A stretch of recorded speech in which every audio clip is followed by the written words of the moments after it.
आप देख रहे हैं आपका अपना चैनल एजे एजुकेशन वर्ल्ड। आज हम पढ़ेंगे हॉर्नबिल का chapter number 6 the browning version. Hello, मैं हूँ टैप्लो। हेलो, मैं हूँ फ्रैंक। हेलो, मैं हूँ मिली। क्या मैं तुम्हें जानता हूँ? नहीं श्रीमान। तुम्हारा नाम क्या है? मेरा नाम तो टैप्लो है।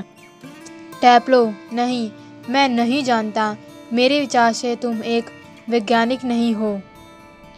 नहीं श्रीमान, मैं तो अभी 5वीं कक्षा में हूँ। मैं विशिष्ट विषय का चयन अगले सत्र से पहले नहीं कर सकता। कहने का आशय यह है कि यदि मैं अगली कक्षा में पास होकर पहुँच गया तो। क्या तुम नहीं जानते कि तुम पास हो गए हो? नहीं श्रीमान, मिस्टर क्रॉकर हैरिस दूसरे अध्यापकों की तरह पहले हमें परिणाम नहीं बताते। क्यों नहीं? अच्छा, आप जानते हो वह किस प्रकार के हैं श्रीमान? मेरा विश्वास है कि एक नियम है कि कक्षा परिणाम सत्र के अंत में मुख्य अध्यापिका द्वारा ही घोषित किया जाते हैं। हाँ, परंतु मिस्टर क्रॉकर हैरिस को छोड़कर और कौन इस नियम की तरफ ध्यान देता है? मैं ध्यान नहीं देता, मैं मानता हूँ, लेकिन यह कोई मापदंड नहीं है। इसलिए अपना भाग्य जानने के लिए तुम्हें कल तक का इंतजार करना पड़ेगा। क्यों? जी हाँ श्रीमान। मान लो कि उत्तर अनुकूल है, फिर क्या? ओहो, विज्ञान श्रीमान, निसंदेह। हाँ, सभी कमजोर हमारे पास ही आते हैं। श्रीमान, मुझे विज्ञान में अत्यंत रुचि है। क्या तुम्हें है? मुझे तो नहीं, कम से कम उस विज्ञान में तो नहीं जिसे मैं पढ़ता हूँ। खैर, कोई बात नहीं श्रीमान, यह एक अच्छा सौदा है। इस कचरे से तो कई अधिक रोचक है। यह कचरा क्या है? स्किल श्रीमान, द आगमेमन पुस्तक। और तुम्हारे विचार अनुसार आगमेमन एक कचरा है? ठीक नहीं श्रीमान, मेरे विचार से नाटक एक कचरा नहीं है। बिल्कुल ठीक। मैं मानता हूँ कि इसकी कथा वस्तु काफ़ी अच्छी है, जिसमें एक पत्नी अपने पति की हत्या कर देती है आदि।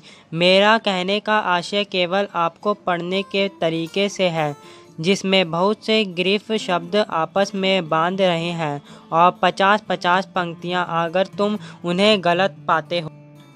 तुम्हारी आवाज़ बहुत कड़वी है टैप्लो। जी हाँ श्रीमान।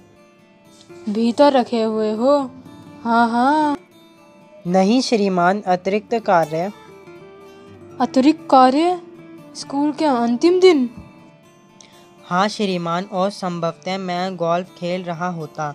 आप विचार करेंगे कि उसके पास खुद करने के लिए पर्याप्त काम हो गया होगा, यह सोचते हुए कि कल हमेशा के लिए वह यहाँ से चला जाएगा। लेकिन नहीं, बीते सप्ताह जब मैं बीमार पड़ गया था तो मैं एक दिन गैरहाजिर रहा था, इसलिए मैं यहाँ पर हूँ। और मौसम की तरफ देखिए श्रीमान। दुर्भाग्य है, परंतु तुम्हारे लिए एक राहत की बात है।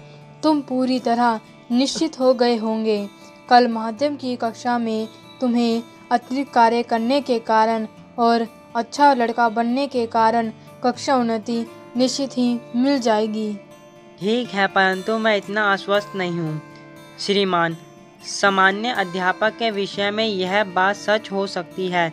वे किसी लड़के से अतिरिक्त कार्य लेने के बाद उसे उत्तीर्ण न करें की बात सोचने का साहस नहीं कर सकते।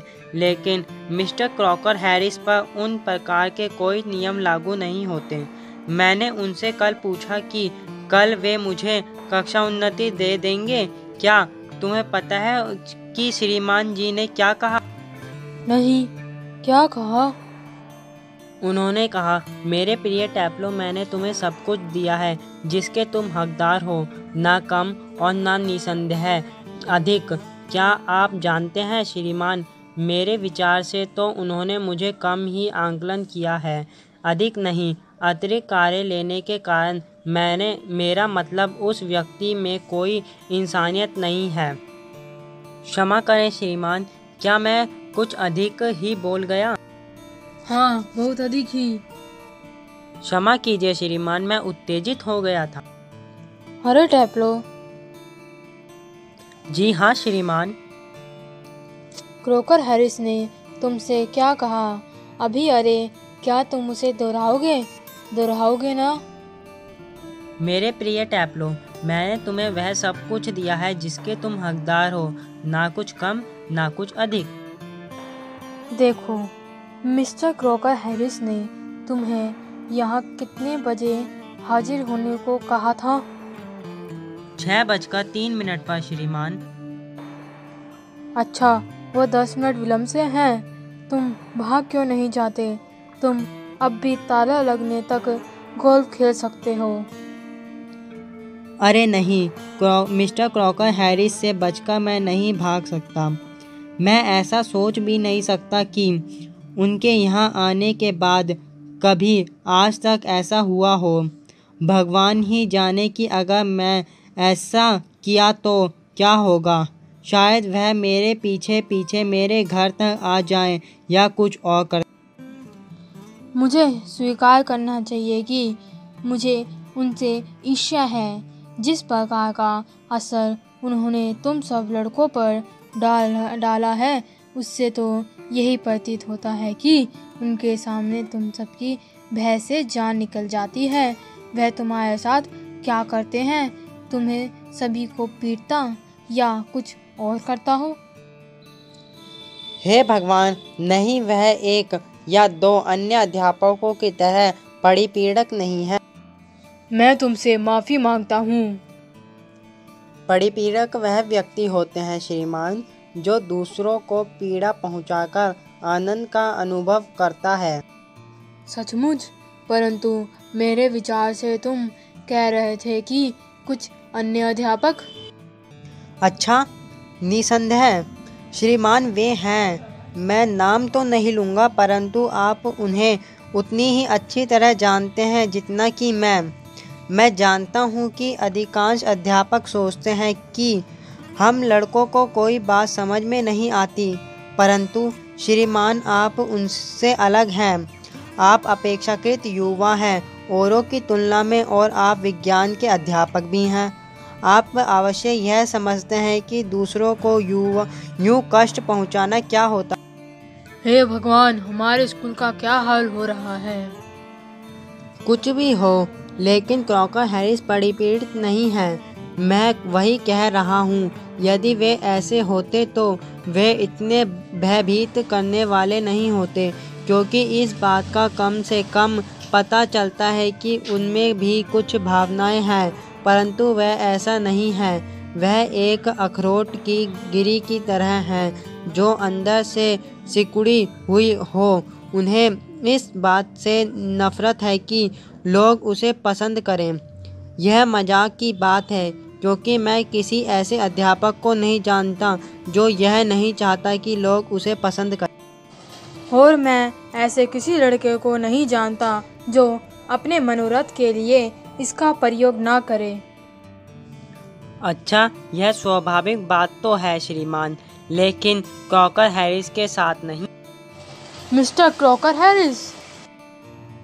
मिस्टर क्रॉकर हैरिस, मज़ेदार बात यह है कि इस सब के बावजूद मुझे वे बेहद पसंद हैं, और मैं ऐसा करना छोड़ भी नहीं सकता। मैं इसकी सहायता नहीं कर सकता, और कभी कभी मेरे मन में विचार आता है कि वह ये सब देखते हैं और इस बात से और अधिक सिकुड़ जाते हैं। मुझे यकीन है कि तुम बड़ा चढ़ाकर बात कर रहे हो। नहीं श्रीमान, मैं नहीं कर रहा हूँ। कक्षा में एक दिन उन्होंने अपना शास्त्रीय चुटकुला सुनाया। निसंदेह उस पर कोई नहीं हंसा, क्योंकि मेरे साथ साथ किसी को भी समझ में नहीं आया, परंतु मैं जानता था कि उनके लिए वह एक मज़ेदार चुटकुला था। इसलिए मैं हंसा, और उनके द्वारा बेकार चुटकुला सुनाने से अब मुझे वह चुटकुला तो याद नहीं, परंतु मान लो मैंने वह सुना दिया। अब आप हंसें श्री। साथ आओ टैप्लो, इतने स्वार्थी मत बनो कि एक अच्छा चुटकुला अपने तक ही रखो, दूसरों को भी सुनाओ। हे भगवान। ओहो, सुनाओ। हेलो। क्या तुम्हें लगता है उन्होंने सुन लिया? मुझे लगता है कि उसने सुन लिया। वह काफी समय से वहीं खड़ी थी। अगर उन्होंने सुन लिया और उन्हें बता दिया तो मेरी कक्षा उन्नति गई। मूर्ख मत बनो। मेरे पति का इंतजार कर रहे हो क्या? अरे हाँ। संभवतः वह कोष अध्यक्ष के यहाँ गए हैं और काफी समय लग सकता है। यदि मैं तुम्हारी जगह होती तो चली जाती। मुझे यहाँ आना था, उन्होंने यह विशेष रूप से कहा था। ठीक है, तुम 15 मिनट के लिए भाग क्यों नहीं जाते और फिर वापस आ जाना। मान लो मेरे यहाँ आने से पूर्व वह यहाँ आ गए तो मैं सारा दोष अपने सर ले लूँगी। मैं तुम्हें बताती हूँ, तुम उनके लिए एक काम करो। इस नुस्खे को केमिस्ट के पास ले जाओ और दवाई तैयार करवा कर ले आओ। ठीक है श्रीमती क्रॉकर हैरिस।